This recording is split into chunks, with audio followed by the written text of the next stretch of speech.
विद्यार्थ्यांनो, आज आपण 30वं आणि 31वं प्रकरण पाहणार आहोत या पुस्तकातलं. कारण 30वं हे प्रकरण जे आहे ते अगदीच छोटं आहे आणि त्याच्यासाठी पुढची 2 प्रकरणं एकदमच एकाच व्हिडिओमध्ये आपण अभ्यासणार आहोत. तर या 30व्या प्रकरणात आपल्याला पाहायला मिळतं की एके दिवस अक्का अचानक आपल्या लेखाकडे म्हणजे लेखक उत्तम कांबळ्यांकडे तक्रार करते.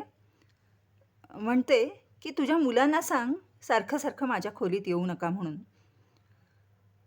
लेखक म्हणतात, येऊ दे की, काय होतंय त्याला? अरे नको, अभ्यास बुडवतात ते. अगं नाही बुडवत, तरी त्यांना सांग नको त्यांनी माझ्या खोलीत यायला. अगं पण तुला काय त्रास देतात का ती? आता ती मोठी झाली आहेत.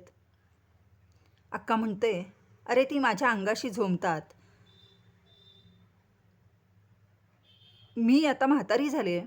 माझ्या अंगात त्यांना कडेवर घ्यायची ताकद नाही, त्यांच्यावर खेळायचीही ताकद नाही. अगं पण खोलीत येऊन गप्पा मारत असतील तर काय बिघडलं?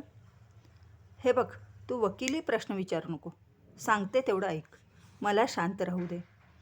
तर तुझी मुलं तुझ्याकडे येत असतील आणि बोलत असतील तर का तू हे करतेस? येऊ देत ना. मी काय सांगते तेवढं ऐक. ठीक आहे, सांगतो. त्यांनी मला जेवणही घेऊन यायचं नाही. आता ते आणल्यामुळं काय होतं?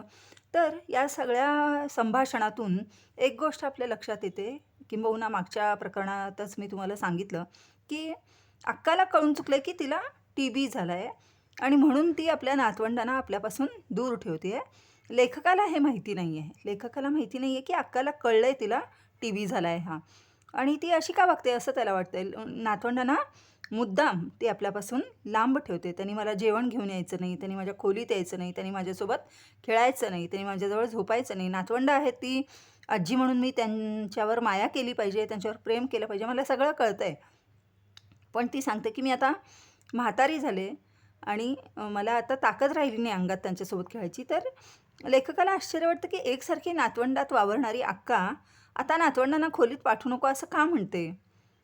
अशी का वागते अक्का? असं का करते आहे? असं लेखकाला वाटतं.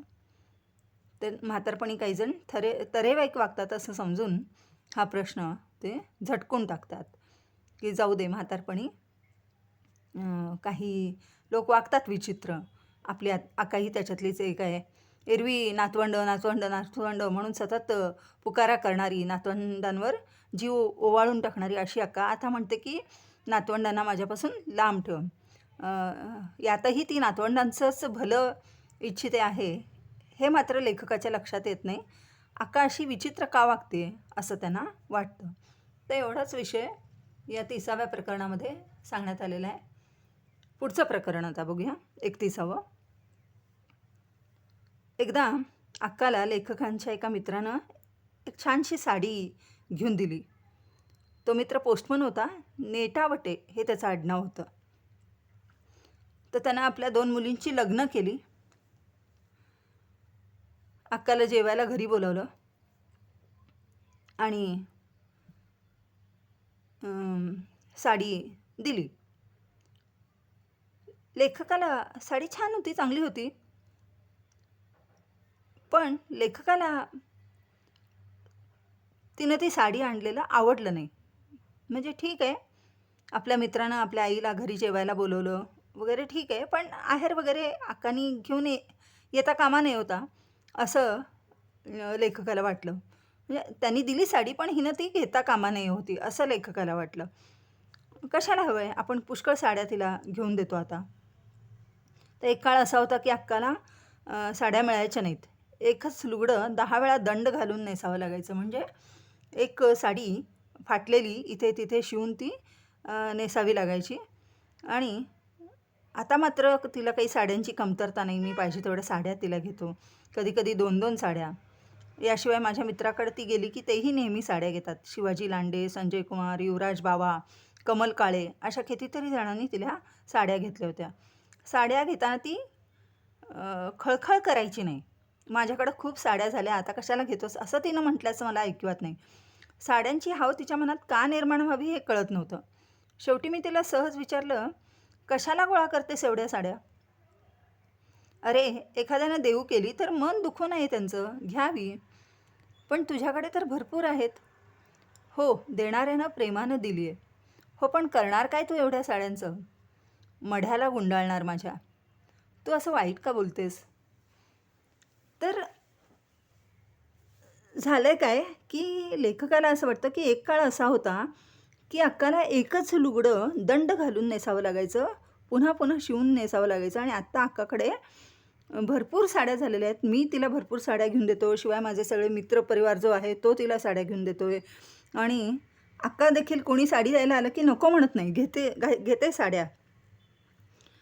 आणि मग आता जेव्हा त्या पोस्टमन मित्राकडे जाऊन अक्का जेवण करून आली आणि येताना एक साडी घेऊन आली आहेराची, तेव्हा लेखक विचारतो की कशाला अरे अगं साडी घेऊन आलीस? आणि त्यावेळेला अक्का म्हणते की अरे त्यांनी प्रेमानं दिली म्हणून मी घेतली. तर कशाला हव्यात एवढ्या साड्या तुला? आहेत ना तुझ्याकडे आधीच भरपूर साड्या. तर अक्का रागावते, चिडते आणि म्हणते, मढ्याला गुंडाळणार आहे मी माझ्या ह्या साड्या. तर मग लेखक नरमतो आणि म्हणतो, असं वाईट का बोलतेस? मग काय करू? नीट सांग ना मग, एवढ्या साड्या घेऊन तू काय करणार आहेस? आणि त्यावेळेला अक्का सांगते, अरे तुझ्या बहिणीला भेटून तू किती वर्ष झाली? मग झाली असतील 15 वर्ष. आपल्या बहिणीला भेटावं, तिला बोलवावं असं तुला वाटत नाही का? ती दूर राहते, मला वेळ मिळत नाही. पण आपल्या भावानं आपल्याला माहेरपणासाठी बोलवावं, साडीचोळी करावी असं त्या छोट्या जीवाला वाटत नसेल काय? तुला कधी आठवण होत नाही तिची? अगं होते आठवण, पण मी खूप दूर आहे. तर तुझ्या बहिणी आहेत आणि त्यांना तू वाटतं की तू त्यांना बोलवावंस, त्यांना साडीचोळी द्यावीस अशी. आणि तू कधी त्यांना बोलवत नाहीस घरी, कधी त्यांना माहेर पण घडवत नाहीस. आणि दूर दूर म्हणजे काय, इतका दूर आहेस का तू त्यांच्यापासून की चंद्रावर वगैरे आहेस? तर लेखकाला कळत नाही की ह्या सगळ्या गोष्टींचा इथं काय संबंध आहे. अक्का कुठेतरी भरकटत चालली आहे. अक्का काहीतरीच बोलते आहे. साडीच्या आता माझ्या मित्रानं हिला साडी दिली आहे आणि ती तू कशाला घेऊन आलीस असं मी तिला विचारतोय आणि अक्का काहीतरी वेगळंच बोलते. काय चाललं आहे हे? अरे, अक्का सांगते, संबंध आहे. नेटावटेंनी घेतलेल्या साडीच्या विषयात शकूचा, माझ्या बहिणीचा काय संबंध आहे? तू हा विषय आत्ता का काढलास? आणि त्यावेळेला अक्का सांगते की संबंध आहे. मला ज्या साड्या मिळतात त्या मी नेसत नाही, तर माझ्या गरीब मुलींना देते. सणावाराला आल्या की त्यांची आशा असते. तू भेटत नाहीस, साड्या घेत नाहीस, पण मला तुझ्यासारखं वागून कसं चालेल? मी आहे, मी आई आहे. माझ्या जीवात जीव असेपर्यंत मी काही त्यांचं माहेर तोडणार नाही. मला मिळालेल्या साड्या जपून ठेवते. भारीच्या साड्या असतात त्या. एवढ्या भारी साड्या पोरींना कुठून मिळणार? आणि माझ्याकडं जमा होणाऱ्या साड्या मी त्यांना देऊन टाकते आणि तुझ्या दादानं घेऊन दिल्या असं सांगते. माझ्या नावावर मी नाही खपवत. उद्या मी मरून गेले तरी तुझ्या बहिणींना तुझ्याविषयी बरंच वाटेल. तर अक्काचा हा स्वभाव आपल्याला पहिल्या प्रकरणापासून या प्रकरणापर्यंत पाहायला मिळतो की ती जरी स्वतः सुखात असली, ती जरी स्वतः लेखकाच्या घरात राहत असली, तरी तिला आपल्या इतर मुलांकडे तिचं लक्ष आहे. आपल्या इतर मुलांविषयी तिच्या मनात प्रेम आहे आणि आपल्या परीनं आई म्हणून ती इतरांसाठीही भरपूर करते आहे.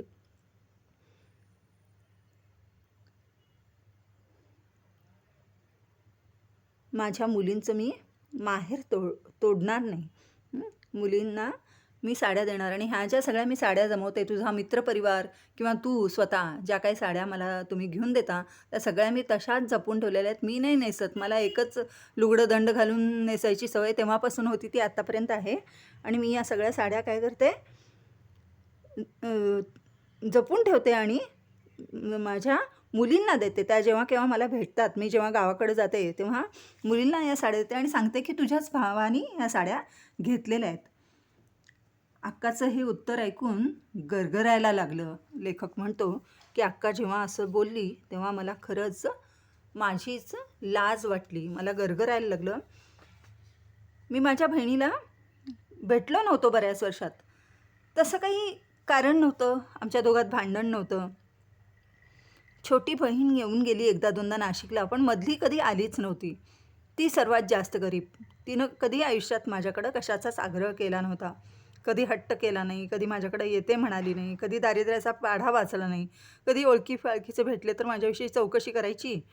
दादाला डायबेटीस आहे, काळजी घे म्हणून सांग, असा निरोप धाडायची. तर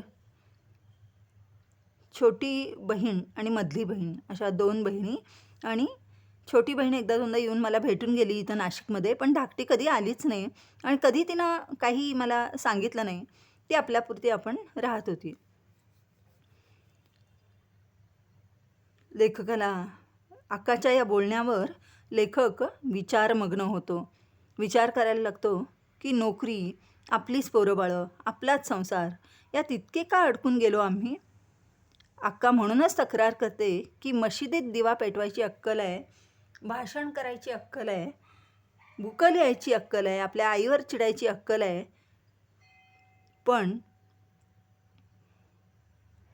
अक्कल कमी पडते ती आपल्या भावा बहिणींचा विचार करताना. अक्का म्हणते ते खरं आहे असं वाटायचं.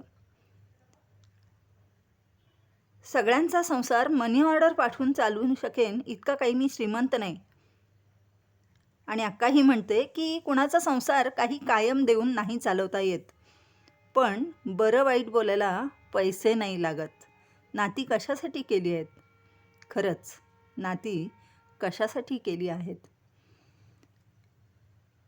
या एका छोट्याशा घटनेतून, एका छोट्याशा प्रसंगातून लेखक अंतर्मुख होतो. अक्का जे म्हणत असते ते त्याला पटू लागतं. तो आपल्याच व्यापात गढून गेला आहे. तो पत्रकार झाला आहे, लेखक झाला आहे, संपादक झाला आहे. तो आयुष्यात पुढे पुढे जातो आहे आणि हे पुढं जात असताना तो मागचे भावबंध विसरला आहे. आपल्या बहिणींना विसरला आहे, आपल्या भावाला विसरला आहे, आपल्या गावाला विसरला आहे. आणि हे अक्का त्याला पुन्हा पुन्हा जाणवून देत राहते आणि त्यावेळेला त्याला अक्काची चीड येते, अक्काचा राग येतो. पण आता जेव्हा या प्रसंगातून अंतर्मुख होऊन लेखक विचार करू लागतो, तेव्हा त्याला कळतं की अरे होय, आपण आपल्या भावंडांसाठी, बहिणींसाठी काहीतरी केलं पाहिजे. ती आपली आहेत, त्यांच्यासाठी आपण केलं पाहिजे.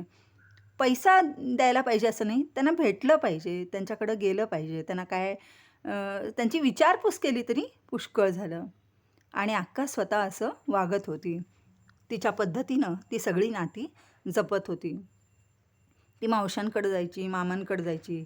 नात्यात कुणाचा मृत्यू झालेला समजला की ती जायची. समाजात राहायचं आहे, नात्यात राहायचं आहे, तर सगळं करावं लागतं. माणूस घाणं होऊन चालत नाही, असं तिचं तत्त्वज्ञान होतं. तेव्हा या प्रसंगातून मी एक बोध घेतला की मी काही पैसे उचलून नाही देऊ शकलो माझ्या बहिणींना, तरी कधीतरी वर्षातनं एकदा बहिणींना घरी बोलवायचं किंवा आपण जाऊन कधीतरी त्यांना भेटून यायचं, त्यांची हालहवाल विचारायची. म्हणून दिवाळीत माझ्या छोट्या बहिणीला मी तिच्या 2 मुलांसह बोलावलं. पाहिजे तेवढे दिवस राहा असं सांगितलं. तीही राहिली 8-10 दिवस. तिला, तिच्या मुलांना, नवऱ्याला कपडे घेऊन पाठवलं. भलतीच खुश होती ती. बायकोची छोटी बहीणही आपला नवरा व मुलाबाळांसह आली. तीही राहिली 5-6 दिवस. सारेच खुश होते. तर यावर्षी दिवाळीला लेखकानं आपल्या बहिणीला बोलावलं.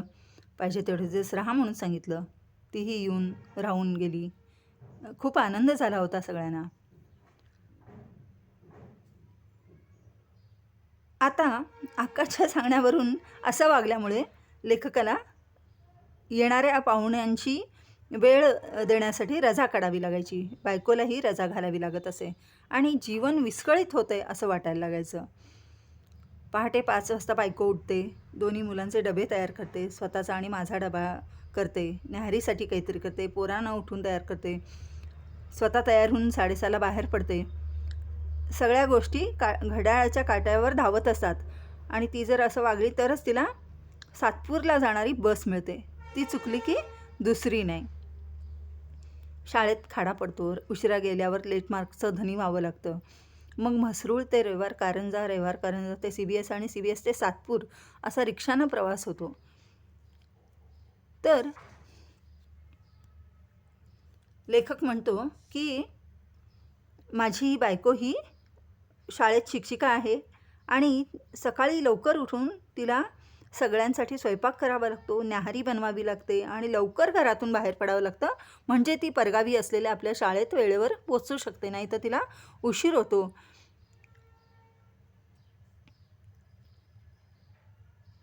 घरी आल्यानंतर पुन्हा घरातलं सगळं तिला बघावं लागतं आणि माझा काही भरोसा नसतो. मला कार्यक्रम असतात, दौरे असतात. मी भाषणं देत गावोगावी फिरत असतो. त्यामुळं घरातलं सगळं बायकोला बघावं लागतं. सगळं असं घड्याळाच्या तालावर आमचं जीवन बनलेलं आहे आणि त्यावेळेला अक्काला या घड्याळाच्या तालावर नाचणं जमत नाही. बायकोला सगळ्यांचं हे सांभाळणं ती जमत असते, पण त्यातनं मध्ये कोणीतरी आलं की सगळाच हे कोसळतो. म्हणजे मी, माझी बायको, माझी 2 मुलं आणि अक्का एवढंच घर आणि या एवढ्या घरात एक चक्र फिरतंय आणि त्या चक्रात हे गुंतलेले आहेत. अक्काला अतिशय विचित्र वाटतं, अतिशय वेगळं वाटतं. अक्काला वाटतं की या सगळ्यातून आपण अक्काला हे विचित्र वाटतं. लेखकाला वाटतं की एवढे का आपण त्या घड्याळाच्या अधीन झालोय. थोडं अक्काच्या म्हणण्यानुसार थोडं बदललं तर काय हरकत आहे. एक वेळ मला माझ्या नातेवाईकांचा विसर पडू शकतो, पण अक्काला मात्र तिच्या कोणत्याही चिल्ल्या-पिल्ल्यांचा, गणगोताचा विसर पडू शकत नाही. ती सर्वव्यापी आणि मी स्वयंकेंद्री असं चित्र आपल्या घरात निर्माण झालं आहे, असं लेखकाला वाटतं. आणि म्हणून लेखकाला अक्का मोठी वाटते. लेखकाला अक्का समजून घेणं कठीण वाटतं. कारण बघायला गेलं तर खेडवळ, गावठी, निरक्षर अशी ही अक्का आणि आपण सुशिक्षित, सुसंस्कृत, शहरात राहणारे, पण विचार जे आहेत ते अक्काचे फार मोठे आहेत आणि आपल्याला अक्का बनणं जमणार नाही, असंच लेखकाला या प्रकरणाच्या अखेरीस वाटतं. तेव्हा एक छोट्याशा प्रसंगामधून लेखकाला कळून चुकतं की आपण किती आत्मकेंद्रित झालेलो आहोत, आपण किती स्वयंकेंद्रित झालेलो आहोत आणि अक्का कशी सर्वव्यापी आहे. अक्काला कसा सगळ्यांचा विचार करायचा आहे, सगळ्यांचं भलं-बुरं विचारायचं आहे, त्यांच्यापर्यंत पोचायचं आहे, त्यांच्या भेटीगाठी घ्यायच्या आहेत. काही दिलं घेतलं नाही तरी चालेल, आर्थिक मदत कुणाला केली नाही तरी चालेल, पण सगळ्यांशी संबंध हे जोडून राहिले पाहिजेत. हे अक्काचं तत्त्वज्ञान या प्रकरणातून आपल्याला पाहायला मिळतं. धन्यवाद.